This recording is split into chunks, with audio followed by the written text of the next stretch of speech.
cut.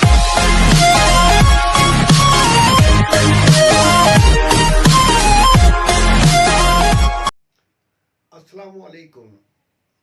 आज दिसंबर की 10 तारीख है, सन है 2021 और अफसर स्मॉल वर्ड आपके सामने। नाचीज़ को अफसर इंसाफ कहते हैं। हमने लास्ट वीडियो बनाई थी माहौलियात के हिसाब से। आज हम जो आपको बताने जा रहे हैं उसमें अव्वल जिक्र है एक्साइज एंड टैक्सेशन, जिसमें एक सेक्शन होता है motor vehicle excise and taxation. तो जनाब मन आपसे गुजारिश ये है कि जैसे कि आपके इल्म में होगा, सिविक सेंटर कराची, यहाँ पर मोटर व्हीकल एक्साइज का दफ्तर है, जहाँ पर लोगों के टैक्स भरे जाते हैं, गाड़ियों की बुक्स बनाई जाती हैं, गाड़ियों की नंबर प्लेट इशू की जाती है और इसी तरह दीगर व्हीकल से मुतालिक जो भी काम होते हैं वो यहाँ वकू पजीर होते हैं।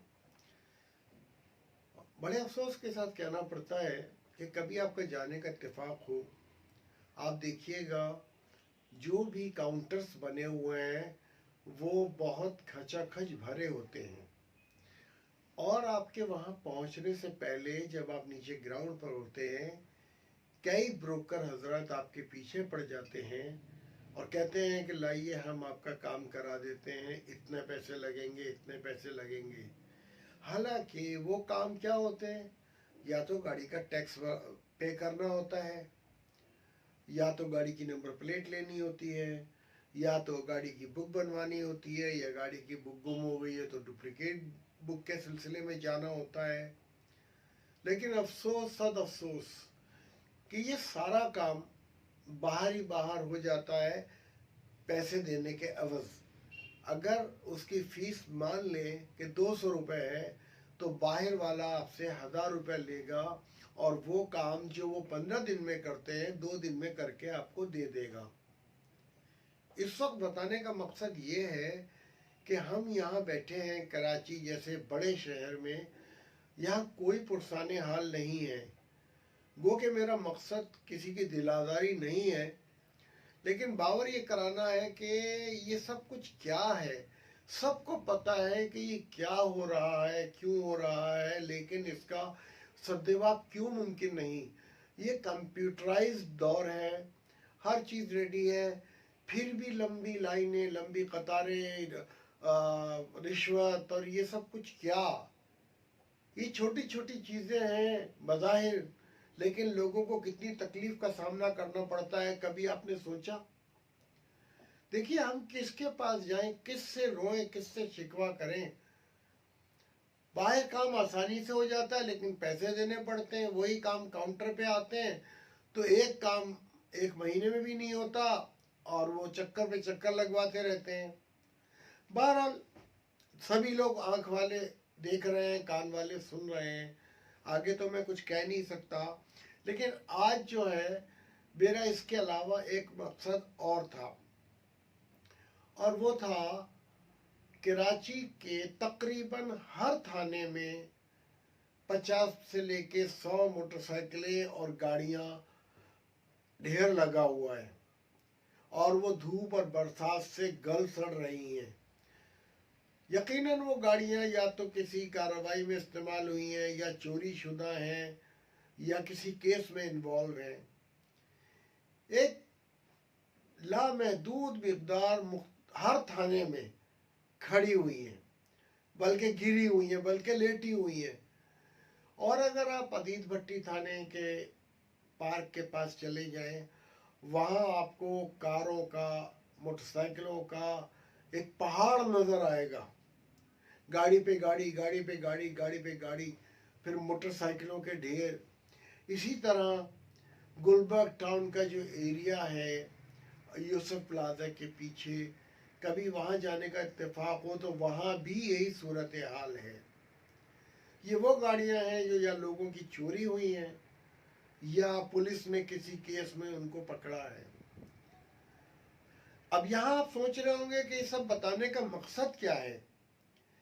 मेरे ये बताने का मकसद ये है, उन गाड़ियों पर नंबर प्लेट लगी होती हैं जिसके ज़रिए उसके मालिकान तक पहुंचा जा सकता है। मान लीजिए कि नंबर प्लेट गिर गई है, मिस हो गई है या मिट गई है, तो उसके बाद एक और होता है चेसिस नंबर, इंजन नंबर। क्या हम उसकी मदद से उनके मालिकान का पता लगा सकते हैं? बिल्कुल लगा सकते हैं। आज के इस दौर में, एडवांस दौर में, कोई बहुत बड़ी बात नहीं है। अब आपकी हर गाड़ी रजिस्टर्ड है, कंप्यूटराइज है, क्योंकि टैक्स जब पे किया जाता है तो वो कंप्यूटर में आ जाती है। अब मेरा सवाल ये है, क्यों ना किसी एक दो अशखास को इस ड्यूटी पर लगा दिया जाए कि इसका इंजन नंबर और चेसिस नंबर की मदद से आप इसके मालिक का पता निकालिए। पता निकालने के बाद उसको फ़ोन कीजिए या ख़त लिखिए या लेटर लिखिए या अखबार में दीजिए कि ये नंबर की जिसकी गाड़ियां हैं वो आके मिल ले। लेकिन ये सब कुछ कौन करेगा? मेरा सवाल यही है कि जब मेरे इस नाकिस दिमाग में ये बात आ सकती है, तो ये हमारे कर्ता धर्ताओं के दिमाग में क्यों नहीं आती या करना नहीं चाहते? अब होता यह है कि वो गाड़ियां कुछ अरसे, कुछ साल पड़ी रहने के बाद गल सड़ जाती हैं और फिर वो रद्दी वाले के हवाले कर दी जाती है या कबाड़ी वाले को दे दी जाती हैं, और उसकी आमदनी पता नहीं कहाँ जाती, उसका रिकॉर्ड है या नहीं, वो एक अलग मैटर है।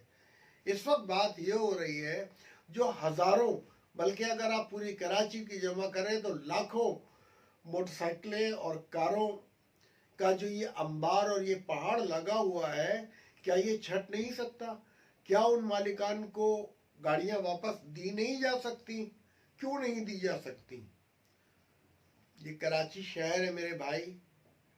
यहाँ पर हम लोग कहते हैं इतनी तरक्की कर ली, इतनी तरक्की कर ली, एटम बम बना लिया, सब कुछ कर लिया। क्या ये इतना सा काम नहीं हो सकता? ये तो किसी दो लड़कों को दीजिए, वो 2 महीने में पूरी कराची का रिकॉर्ड निकाल के दे देगा, और फिर आप अखबार के जरिए तशहीर भी की जा सकती है। ये उन बेचारे लोगों का, शहरियों का क्या कसूर है जो अपनी मेहनत की कमाई से खरीदते हैं और वो चोरी हो जाती है? अगर वो पुलिस पकड़ लेती है तो भी नहीं मिल पाती। पहली बात तो पुलिस के हत्थे नहीं लगती, वो स्पेयर पार्ट्स में खुल जाती है। चले माने खुल गई, लेकिन लाखा लाख गाड़ियां जो अभी भी खड़ी हुई हैं, उसका जिम्मेदार कौन है? उन मालिकान तक क्यों नहीं पहुंचाई जाती? हर काम होता है एक दूसरे पे डाल दिया जाता है, और पता नहीं है, सोच नहीं आती लोगों की, किस नशे में बैठे हुए हैं, क्या सोच रखा है, या वहां से उनकी कोई खास कमाई होती है, उनके स्पेयर पार्ट्स आहिस्ता आहिस्ता करके बेच दिए जाते हैं। तो आप लोगों से गुजारिश ये है कि इस पॉइंट को अपने जहन में रखिए और हुकामे बाला तक पहुंचाइए। अगर मेरी ये काविश और ये चैनल आपकी नज़र से गुजरे, तो बराए करम कर्ता धर्ताओं को ये बताया जाए कि ये पॉसिबल है। आपकी जगह भी साफ हो जाएगी, लोगों को चीज़ें भी मिल जाएंगी, और दुआएं आपके नसीब में आ जाएंगी। गरीब का भला होगा। यहाँ कौन से उमरा लोग रहते हैं जो इतना गुम होने या चोरी होने के बाद आराम से बैठ जाएं? दिल तो महसूस करता है ना, कभी आपकी कोई चीज़ चोरी हुई हो तो पता चले। जिसकी होती है उसके दिल से पूछे, और जब उसको साल भर बाद, 2 साल बाद मिलेगी तो उसकी खुशी की इंतहा ना रहेगी। तो मेरी आप लोगों से गुजारिश है, मेरी इस वीडियो को शेयर कीजिए, आम कीजिए, ताकि किसी तरह भी ये कोई ईमानदार शख्स के पास चला जाए जो जिम्मेदार हो और इस पर भी किसी को मामूर कर दे। आज के लिए बस इतना ही, क्योंकि लोग सोचते होंगे कि ये बूढ़ा खुद तो बेकार है और हमारा टाइम ज़ाया करता है, लेकिन मैं टाइम ज़ाया नहीं कर रहा हूँ। मैं आप लोगों को इन्फॉर्म कर रहा हूँ, मुतनब्बे कर रहा हूँ कि ये सब क्या हो रहा है।